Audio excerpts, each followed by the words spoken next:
Assalamualaikum warahmatullahi wabarakatuh. Di sini kami akan menjelaskan tugas besar kami mengenai fenomena catcalling dalam studi kasus pelecehan seksual secara verbal terhadap perempuan. Sebelumnya, saya akan memperkenalkan diri. Nama saya Nurfada Ramadhani, NIM 251, dan teman saya Dinda Puspa Aprilia, NIM 261.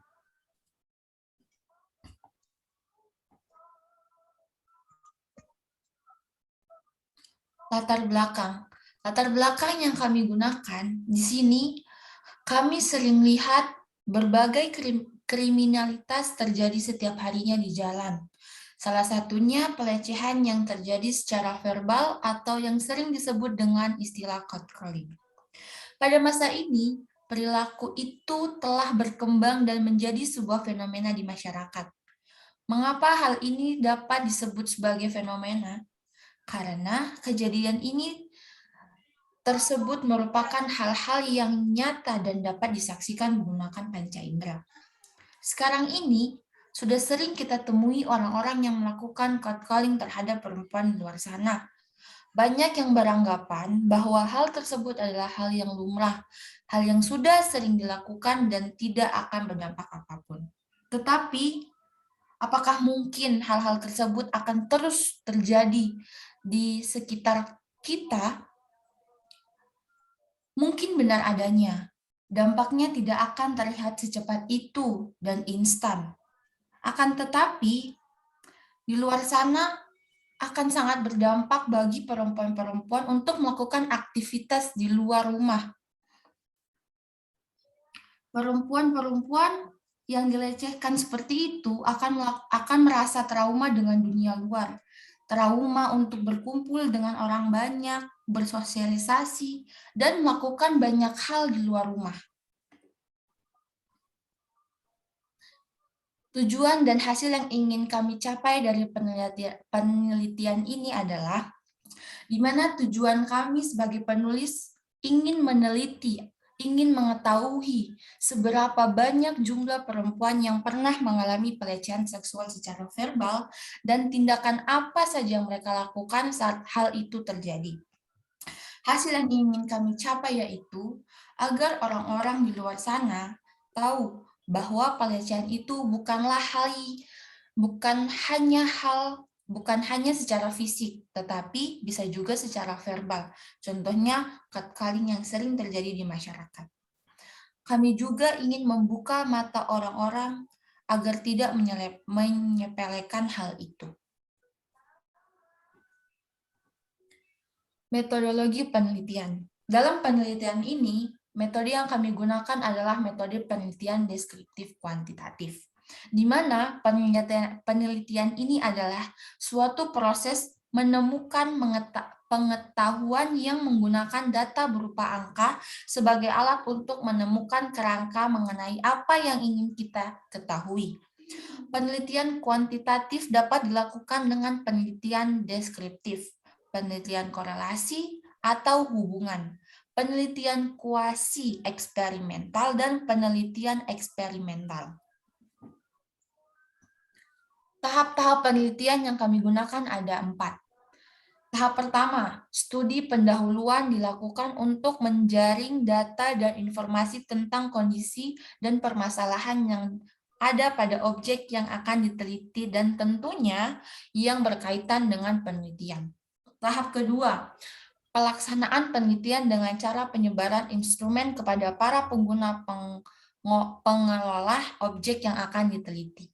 Tahap ketiga, analisis terhadap kegiatan tahap pertama melalui validitas isi, konten validity, dan reliabilitas. Tahap terakhir atau tahap keempat, melakukan analisis terhadap hasil analisa dari tahapan pertama sampai tahapan ketiga yang sudah teruji aspek analisis pengaruh kekuatan indikator. Di sini beberapa pertanyaan kuesioner yang sudah kami bagikan kepada responden kami. Ini contohnya, contoh pertanyaannya, ini juga contoh pertanyaannya. Untuk data dari hasil kuesioner yang sudah kami bagikan kepada kurang lebih 31 responden, ini tampilan data yang sudah kami dapatkan dari responden kami, dan kami terfokuskan kepada perempuan untuk menjadi responden kami. Oke, untuk analisis penelitian kami, di sini pertama kami menguji validitas. Jadi, validitas ini adalah derajat ketepatan antara data yang terdapat di lapangan dan data yang dilaporkan oleh peneliti. Nah, uji validitas yang kami lakukan ini untuk mengetahui apakah kuesioner yang sudah kami bagikan itu disusun valid atau tidak valid. Kemudian kami melakukan perbandingan terhadap nilai T hitung dengan T tabel pada setiap pertanyaan. Dan begitupun sebaliknya. Jika T hitung atau lebih dari T tabel, maka pertanyaan kuesioner bernilai valid dan sebaliknya. Kemudian, untuk gambar di bawah ini adalah hasil dari uji validitas kuesioner kami. Di sini kami menghitung uji validitas tersebut menggunakan Excel, dan dari 5 pertanyaan yang sudah kami bagikan, semua kondisinya bernilai valid. Jadi pertanyaan yang sudah dijawab oleh beberapa responden kami ini menunjukkan bahwa hasilnya adalah valid. Kemudian, kami menguji reliabilitasnya. Uji reliabilitas itu adalah uji keandalan alat ukur, di mana untuk mengetahui keandalan kuesioner sebagai alat ukur yang digunakan dalam penelitian ini, maka dilakukan uji keandalan alat ukur dengan menggunakan koefisien keandalan alpha Cronbach. Jadi, uji reliable ini digunakan untuk menguji dari hasil responden dari pertanyaan kuesioner kami itu reliable apa tidak, di mana jika dikatakan reliable, jika nilai Cronbach-nya itu lebih dari 0,6 dan jika nilai Cronbach-nya itu kurang dari 0,6 maka hasilnya tidak reliable. Kemudian ini adalah gambar uji reliabilitas dari kuesioner kami. Di sini kami menghitung uji reliabilitasnya menggunakan Excel. Dan dari hasil perhitungan dengan rumus reliabilitas menyatakan hasilnya reliable karena nilai Cronbach dari responden pertanyaan kuesioner kami mendapatkan nilai 0,608424,859 yang artinya nilai itu lebih besar dari 0,6. Kemudian untuk analisis regresi. Di sini regresi itu kan adalah metode statistik yang dipakai untuk memperkirakan hubungan antara sebuah variabel terikat dan satu variabel independen atau lebih. Metode ini juga bisa digunakan untuk menilai kekuatan hubungan antara variabel dengan perkiraan masa depan. Di sini ada 4 tabel hasil yang ditampilkan, yaitu ada summary output, kemudian ANOVA, kemudian residual, kemudian di sini ada probability output-nya.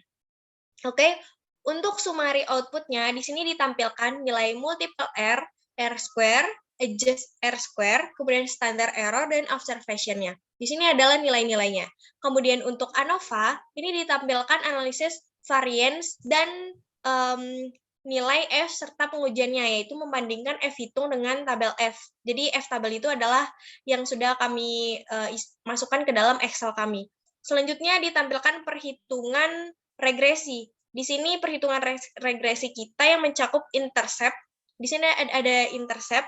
Jadi intercept itu adalah konstanta dan koefisien regresi untuk masing-masing variabel. Ini adalah probability output-nya. Di sini ada percentile. Kemudian ini adalah nilainya. Di sini ada nilai X dan Y. Di sini nilai X dan Y itu kami dapat dari data yang sudah kami sebarkan. Di sini sebenarnya kami tidak menampilkan semua nilai X dan nilai Y karena data kami terlalu banyak, jadi tidak bisa dimasukkan semua ke dalam sini. Kemudian ini adalah untuk output dari regresi linearnya.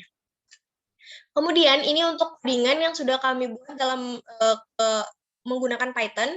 Di sini kami memasukkan data-data kami yang sudah kami bagikan melalui kuesioner, kemudian kami konversi ke dalam bentuk data dalam Python. Di sini data-data kami, di sini ada cap waktu kami, data-data yang sudah diisi oleh responden kami, kemudian di sini ada nama dan umur. Selanjutnya di sini ada untuk pertanyaan yang menggunakan data replace tidak pernah dan pernah. Di sini pertanyaannya itu apakah Anda pernah mengalami pelecehan seksual secara verbal, catcalling, atau tidak begitu. Kemudian jawabannya ada tidak pernah dan pernah. Kemudian selanjutnya, di sini ada indeks dan indeksnya itu ada cap waktu yang tadi di atas, kemudian ada nama dan umur. Dan di sini ada beberapa pertanyaan yang sudah kami ajukan. Kemudian untuk X dan Y, jadi X dan Y ini adalah data. Dan data yang kami ambil di sini ada dua X dan Y, yaitu apakah Anda pernah mengalami pelecehan seksual secara verbal cold calling, dan apakah Anda merasa terganggu dengan hal itu. Itu adalah nilai Y-nya. Kemudian, di sini ada linear regression, LR, karena di sini kami menggunakan simple linear regression, jadi dia variabelnya LR. Kemudian di sini adalah data frame-nya. Di sini ada aktual, kemudian ini adalah prediction-nya. Kemudian selanjutnya ada nilai MAE dan RMSE. Di sini MAE-nya itu adalah mean absolute error, kemudian root mean square error. Itu adalah RMSE. Jadi menurut keterangan dari Ibu yang ada di videonya, itu kalau nilainya seperti ini, nilai MAE dan RMSE itu seperti ini, maka nilainya itu sudah sangat bagus. Mungkin itu saja yang dapat kami sampaikan. Sekian dan terima kasih. Wassalamualaikum warahmatullahi wabarakatuh. Warahmatullahi wabarakatuh.